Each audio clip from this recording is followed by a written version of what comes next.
comment allez-vous aujourd'hui? Bienvenue à mon 351e jour d'interview d'âme merveilleuse. J'espère que vous allez bien. Hélène Fourcade, life coach experte en résilience pour vous accueillir. Le temps de rencontrer mon invitée aujourd'hui, Vanina, à qui je viens d'envoyer l'invitation et je vois que vous êtes en train d'arriver. Coucou Vanina, coucou Christelle, bienvenue. Ah, coucou Isabelle. Alors aujourd'hui avec Vanina, donc nous allons passer environ 20 minutes. On va parler d'elle, de qui elle est, de qu'est-ce qu'elle fait et de comment est-ce qu'elle en est arrivée là. Voilà. Vanina, je te retrouve. Et Hello, coucou! comment vas-tu? Je vais très bien, merci. Merci de Je- m'inviter par ici. Mais je t'en Comment prie, vas-tu aujourd'hui? Il fait beau chez toi? Ouais, il fait beau. Là, j'ai couru un petit peu pour venir jusqu'ici parce que j'étais en train de promener mon chien et que j'avais pas un endroit où je pouvais être tranquille. Ça y est. Donc j'ai un petit peu couru, mais tout va bien. J'ai repris mon souffle. Bon, Euh, super. alors, du coup, Vanina, aujourd'hui, on va parler un petit peu de toi. Oui, Je vais te rencontrer finalement puisque je te connais pas vraiment. Et mhm. puis, tu vas pouvoir nous expliquer un petit peu qui es-tu, qu'est-ce que tu fais et comment est-ce que tu en es arrivé là. Voilà. Si tu es OK avec ça, moi, je te propose que tu nous partages en quelques mots et dans les grandes lignes, qui es-tu? Alors, en quelques mots, je vais faire très court. Alors, je suis une femme consciente depuis plusieurs années maintenant, une maman de deux enfants, une fille et Ouais, un garçon de 12 et 16 ans. Et puis, je suis entrepreneur maintenant. J'ai quitté mon salariat depuis un peu plus d'un an. J'ai yes. basculé du salariat à l'entrepreneuriat pour faire vraiment un métier de cœur que j'ai découvert il y a quelque temps, on va dire il y a à peu près.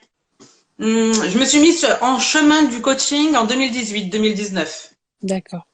Super. Super. Ouais, 2019-2020 plutôt. Yes. Et du coup, partage-nous un petit peu aujourd'hui qu'est-ce que tu proposes en fait, hein. J'entends que c'est dans ce sens-là, donc qu'est-ce que Ouais. tu Et ben, proposes aujourd'hui? en fait, moi, j'en suis à ma troisième reconversion professionnelle. Alors, je vais vous raconter un tout petit peu mon parcours brièvement. Alors, si tu es OK, je préfère que tu commences par qu'est-ce que tu fais et on reviendra justement sur ton parcours après, Ok, en fait, si c'est OK pour toi. ok. Bien sûr, bien sûr.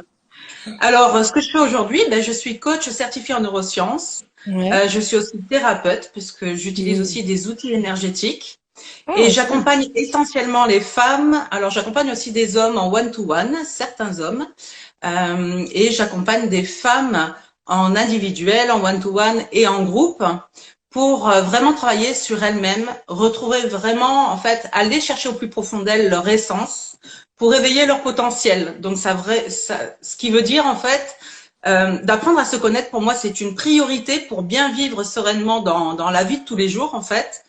Et donc, en fait, j'accompagne vraiment là-dedans parce que je retrouve beaucoup de femmes qui sont submergées par leur passé et du coup qui sont figées dans leur présent et qui peuvent pas évoluer dans leur futur. Elles tournent beaucoup en boucle sur des schémas répétitifs et donc du coup on va aller déconstruire tout ça pour vraiment remettre un petit peu à neuf tout ce qui est à l'intérieur, comprendre des choses. Pour moi, c'est essentiel de comprendre des choses, de comprendre ce qui s'est passé en fait dans nos vies, pourquoi en est arrivé là, pour déblayer tout ça, vraiment remettre la situation à plat. Et une fois qu'on se sent libéré de tout ça, ben en fait, on peut avancer dans notre futur vraiment avec épanouissement et bonheur. Et ça, c'est vraiment ce que j'ai envie de faire passer aux femmes qui se sentent limitées. Et alors, il y a des femmes qui viennent me voir uniquement pour de l'introspection, comme ça, par exemple. Et puis, j'ai un programme aussi qui découle sur l'épanouissement professionnel. En fait, c'est Mm. mon parcours aussi que je raconte un peu dans cet accompagnement, parce que moi, ce que j'avais envie, c'est d'allier la vie privée et la vie pro pour vraiment avoir un épanouissement. Moi, j'ai mis un message. Ah, Tu m'entends? je Je suis t'ai là. perdu. Ah, oui, ça y est, je t'ai retrouvé. Et donc, pour les femmes qui ont envie d'aller encore plus loin dans leur épanouissement, qui veulent justement intégrer les deux, eh bien, je les accompagne aussi à révéler leur potentiel par rapport à par rapport à leurs besoins, par rapport à leurs valeurs. Et tout ça découle sur un métier de cœur en fait. Hein. Elles découvrent, moi le coaching, c'était pas ce que j'avais choisi mentalement, on va dire. Hein. C'est vraiment mon métier de cœur. Il est venu à moi à la suite d'une introspection profonde, et c'est comme ça que je me suis dit, mais c'est tellement bon de découvrir en fait le métier pour lequel on est faite. Ouais. Donc voilà, j'accompagne les femmes dans ce sens. Yes, super, super, merci Et pas de... que, Vas-y, pas vas-y, que parce raconte-nous. que voilà, les femmes vraiment qui ont envie d'en fait d'égayer leur vie, de remettre du sens en fait et de pas voir la vie défiler devant leurs yeux. Ben il y a ce cheminement là, mais j'accompagne également les femmes qui sont déjà lancées dans l'entrepreneuriat et qui ont des blocages de pas oser, de pas être légitime, d'avoir des croyances, des peurs, des doutes qui les freinent en fait, parce que je trouve vraiment dommage de se lancer dans l'entrepreneuriat et puis qu'à un moment donné on se dit oh là là je freine parce que j'ai peur de ça, du jugement ou de plein de choses qui nous arrivent et par lequel je suis passée également bien sûr. Et en fait je vais aller déprogrammer en fait toutes ces mauvaises croyances, toutes ces croyances limitantes qui les limitent parce que à partir du moment où on est lancé dans l'entrepreneuriat, ben c'est vraiment dommage d'être freiné, de pas avoir de vente, de pas avoir de clients, de ne pas oser faire les choses. Donc vous êtes lancé, vous avez eu le courage de vous lancer, ben moi je vous accompagne encore à aller plus loin, à expanser dans votre business. Et là, voilà, grâce à plein d'outils de neurosciences que j'ai acquis, eh bien je leur permets d'aller libérer toutes leurs croyances et vraiment de changer la donne, quoi. C'est vraiment autre chose une fois qu'on est libéré de ce poids-là aussi. Yes. Et tu parlais juste avant, au tout début, que tu avais une partie aussi énergétique? Oui, alors je me suis formée à des outils énergétiques en 2018. C'est vraiment les outils énergétiques qui sont venus à moi à un moment donné de ma vie où j'en avais besoin. Et comme on dit, il n'y a pas de hasard hein, quand ça Ouais. arrive, c'est que c'est le bon moment pour soi. Et donc je me suis lancée. Donc je fais des soins énergétiques à distance. Je les fais aussi en présentiel. Dernièrement, j'ai créé un massage spirituel intuitif parce que on va revenir un petit peu en arrière, mais j'ai mis en fait plusieurs choses de ma vie, plusieurs métiers passés dans mon accompagnement d'aujourd'hui, et donc vous allez comprendre par la suite pourquoi j'ai inventé aussi ce massage spirituel intuitif. Yes. Bah, du coup, voilà, partage-nous un petit peu ton parcours parce que maintenant, c'est vrai que maintenant qu'on sait un petit peu tout ce que tu fais, c'est intéressant de revenir sur qu'est-ce qui t'a amené à faire ce que tu fais aujourd'hui. Ouais.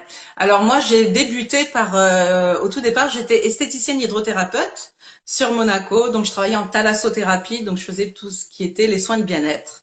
J'ai fait ça pendant plusieurs années, c'était un beau métier, ça m'a plu, mais à un moment donné, je me suis dit, j'ai envie de plus de guérison parce que là, j'amenais simplement la relaxation, le bien-être, c'est super important, mais je voulais aller vraiment plus en profondeur. Du coup, je me suis lancée j'ai repris mes études. Entre-temps, j'ai eu mes enfants, enfin, j'ai eu un premier garçon. Euh, et, euh, et je suis passée vraiment dans toute autre chose, vraiment dans la guérison, mais du coup, en milieu hospitalier. Ok. Donc, c'était pas du tout la même chose, mais avec le recul, quand j'ai regardé mon parcours, en fait, mon chemin, je me suis dit, c'est quand même lié parce qu'au départ, on m'a dit, bah, évidemment, hein, les personnes qui sont autour de toi, mais ça n'a rien à voir. Avant, tu étais dans le bien-être. Maintenant, tu es à l'hôpital, c'est plus sombre, c'est vraiment la maladie, tout ça. Et moi, je voyais pas ça comme ça. Je voyais vraiment dans le fait d'accompagner les personnes dans leur bien-être aussi, dans le confort, parce que quand tu es à l'hôpital en tant que patient, bah, c'est difficile. Ouais. Donc, c'est vraiment amener un maximum de confort physique, moral, et puis leur permettre la guérison, bien sûr, mais aussi parfois accompagner vers la libération. Donc j'ai aussi accompagné des personnes vers la mort. Et ça a été vraiment, je l'ai vraiment pris dans le fait de les accompagner vers une libération, et je voyais pas ça en fait négatif, on va dire. Et donc là, à un moment donné, ben, au bout de, on va dire, 8 ans à peu près de milieu hospitalier, je me suis dit, il y a encore autre chose en fait que je dois aller creuser. Là, en fait, je m'étais un peu perdue dans une routine métro-boulot-dodo. Je commençais à avoir moins de patience avec mes enfants, moins de patience à la maison, beaucoup de fatigue, beaucoup d'usure due à mon métier. Ouais. Et je me suis dit, la vie défile sous mes yeux, je perds du temps parce que je voyais que je profitais pas de mes enfants qui étaient encore petits à ce moment-là. Et je me suis dit, on rattrape pas le temps. Il faut vraiment que je décolle, que je fasse quelque chose parce que là, je sentais que je sombrais en fait. j'avais plus le moral, j'avais une impression que je me faisais plus comprendre par mon entourage, je me sentais pas épaulée. Tout ça, c'était mes émotions à moi, bien sûr. Mais voilà, je me suis perdue jusqu'à ce que vraiment je fasse un moment d'un état de déprime. Hein. J'étais vraiment très très basse et je ne savais pas comment remonter. Ouais. Et à un moment donné, sur les réseaux, je suis tombée sur une coach qui me proposait un accompagnement d'introspection justement. Et au départ, évidemment, je me suis dit, bah, le coaching, c'est pas pour moi. Qu'est-ce que c'est que ce truc? C'est un peu américain. J'étais plutôt moi une femme réservée qui n'osait pas parler. D'ailleurs, j'étais pas du tout réseaux sociaux. Je n'avais même pas de compte Insta à l'époque. Facebook, à peine, mais je ne partageais rien. J'étais vraiment très réservée et un peu dans mon monde en fait. Et là, quand j'ai vu cette femme qui résonnait en fait avec mon histoire, que je voyais qu'elle était authentique, j'aimais son énergie, je me suis dit ben pourquoi pas. Alors j'ai mis un temps, hein, là je vous le résume, mais c'est vrai que j'ai mis un temps à me décider parce que ça me faisait peur. Il y avait un investissement financier bien sûr, il y avait en termes de temps. À l'époque, je me disais, j'ai déjà pas le temps de m'occuper de mes enfants correctement, j'ai pas le temps de m'occuper de la maison, enfin tout ce qu'on a à faire en fait. Hein. J'étais tellement prise par mon métier que je me suis dit, mais je vais pas avoir le temps non plus d'investir de l'énergie dans ce coaching. Et puis en fin de compte, c'était une question d'organisation. Au départ, j'étais un peu avec des œillères à me dire c'est pas possible, c'est pas pour moi. Et puis au final, j'ai sauté le pas. C'est un peu comme une sensation de sauter le pas, t'enfiler en fait, hein. Ouais. Et qu'une fois que tu t'es lancé, et que tu te dis, oh là, j'ai fait là, t'as le filet qui apparaît, tu vois, le filet de sécurité qui apparaît. Mais il faut le passer, cette étape qui n'est pas simple. Et vraiment, je regrette absolument rien. Quand je me suis investie dans cet accompagnement, en fait, tout ce que je découvrais, ça faisait vraiment sens avec ce que je vivais. Et je me suis dit, mais oui, mais je comprends pourquoi il s'est passé ci, il s'est passé ça, pourquoi j'avais la colère, pourquoi j'avais la tristesse, pourquoi j'étais en manque d'énergie. En fait, j'avais toutes les réponses qui venaient à moi. Et cet accompagnement a duré un peu plus de 6 mois. Et c'était vraiment une évidence pour moi à chaque fois que j'avançais dans cette introspection. Ça a été tellement bon parce que parfois on dit faire un travail sur soi, c'est difficile. Mais moi personnellement, c'est ce que je pensais au départ. Et en fait, plus j'avançais et plus ça mettait du sens dans ma vie. Donc en fin de compte, c'était pas difficile. Même si Ouais. j'avais des périodes où je pleurais forcément parce que faire une introspection, c'est aller vraiment au plus profond de soi, Ouais. aller pas forcément ressasser le passé, mais on y va quand même un petit peu. Hein. Mais c'est surtout pour amener de la compréhension dedans. Et du coup,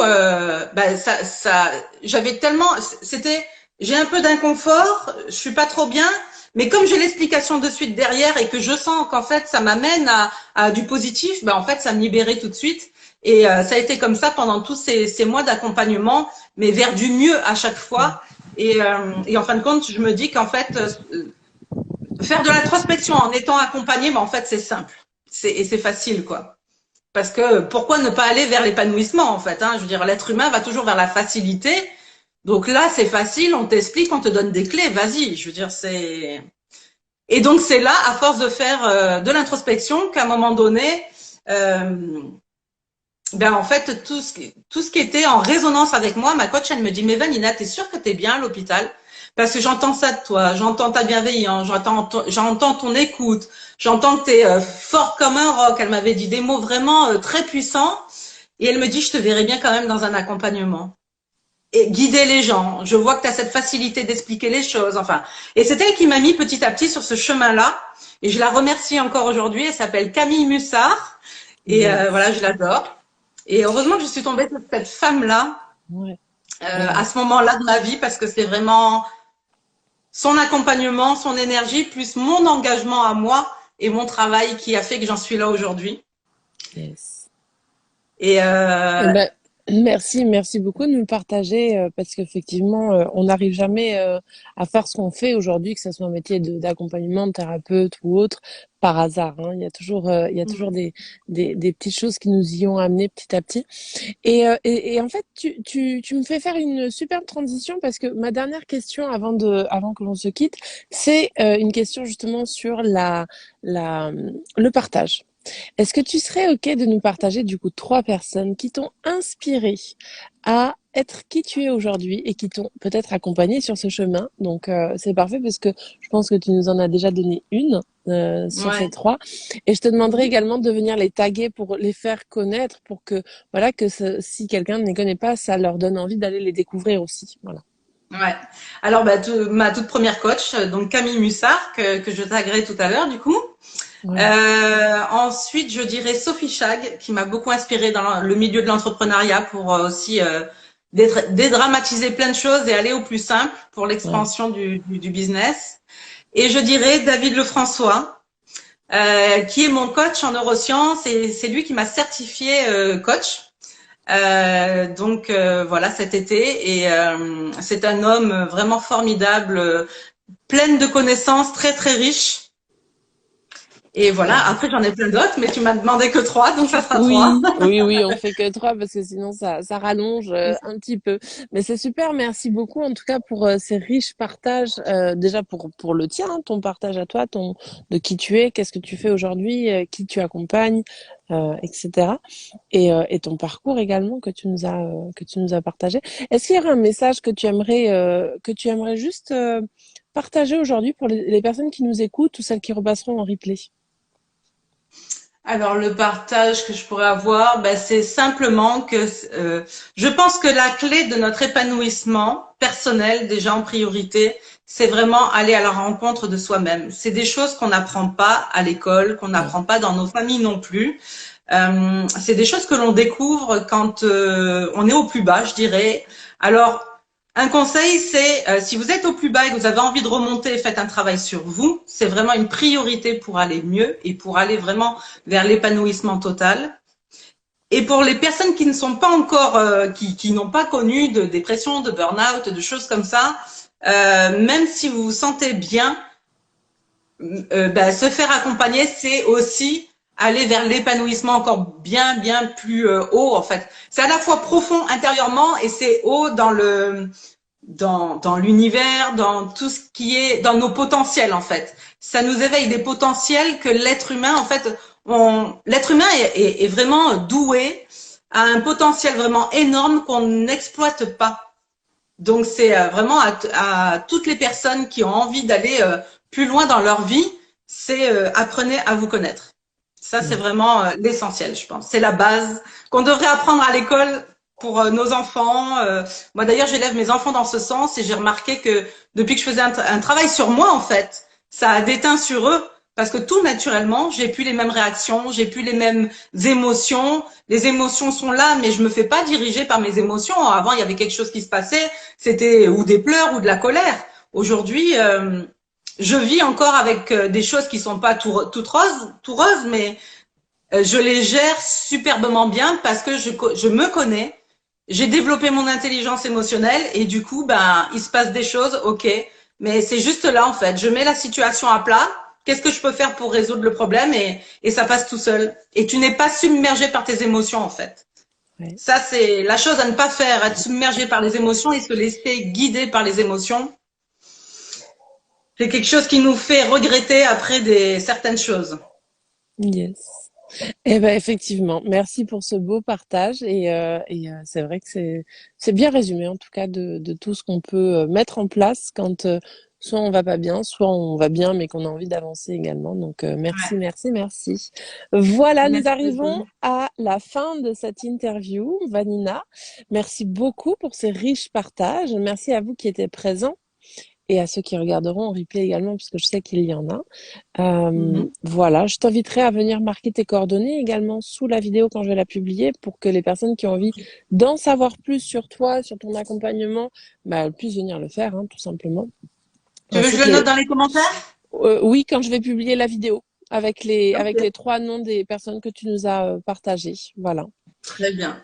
Merci Merci du fond Hélène, du merci cœur. beaucoup. Je t'en prie. Je vais vous souhaiter une excellente journée et puis vous dire à demain puisque je vous retrouve demain pour mon prochain interview. Et voilà, je vous fais plein de gros bisous. Voilà. Bisous, Merci. à Ciao. bientôt. À Au bientôt. revoir. Ciao.